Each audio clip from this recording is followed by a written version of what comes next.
छत्रपती संभाजीनगरचे उद्योजक संतोष लड्डांच्या चोरी गेलेल्या जवळपास 5.5 किलो सोन्यांपैकी 1 ग्रॅम सोन्याचीही पावती त्यांना सादर करता आलेली नाही अशी माहिती पोलीस उपायुक्त प्रशांत स्वामी यांनी दिली आहे। काही दिवसांपूर्वी उद्योजक असलेल्या या लड्डा यांच्या निवासस्थानातून जवळपास 5.5 किलो सोनं लंपास झाल्याची घटना घडलेली होती।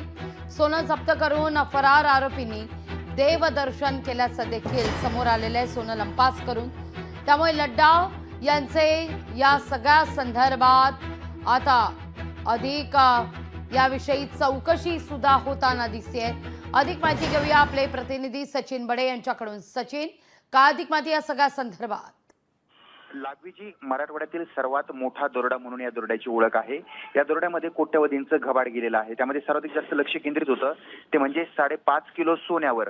5.5 किलो सोनं जे आहे ते या ठिकाणी गेलेलं होतं। मात्र त्या सोन्याच्या पावत्या कुठं आहेत असा प्रश्न देखील जो आहे तो उपस्थित केला जातोय। पोलिसांकडे या पावत्या अद्याप जमा केलेल्या नाहीयेत का पोलिसांपर्यंत त्या पावत्या यांचं किती सोनं गेलं हा एक प्रश्न उपस्थित केला जातोय। त्यामुळे पावत्या जमा करणं आणि जे 5.5 किलो सोनं गेलं असते म्हणतायत त्याचे पुरावे जमा करणं देखील आता पोलिसांकडे महत्त्वाचं आहे। लागवीजी अगदी, पण यात एकही पावती त्यांच्याकडे सापडलेली नाहीये अशी माहिती आता पोलिसांकडून देण्यात येते। त्यामुळे या प्रकरणाला वेगळं वळण लागण्याची शक्यता सुद्धा दाट आहे। सचिन, अगदी थोडक्यात काही तुमच्याकडे जर मुद्देमाल असेल तर तो कुठून आला किंवा त्याचे पुरावे काय हे तपासले जातात। म्हणजे 5.5 किलो एवढं मोठं सोनं तुमच्याकडून आलं कुठून हे सुद्धा तपासलं जाणार आहे। मग त्याच्यासाठी वैध पद्धत म्हटली गेली तर वैध पद्धतीच्या माध्यमातून जर तपासायचं असेल तर पावत्या असणं गरजेचं आहे। पोलिसांपर्यंत त्या पावत्या अजूनही पोहोचलेल्या नाहीयेत तर पोलिसांना त्या पावत्या अजूनही भेटलेल्या नाहीयेत। त्यामुळे हे सोनं आलं कुठून असा सुद्धा प्रश्न जो आहे तो एकीकडे उपस्थित केला जातो।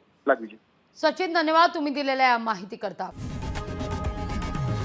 लोकशाही मराठी ऐका, पहा, जागरूक रहा।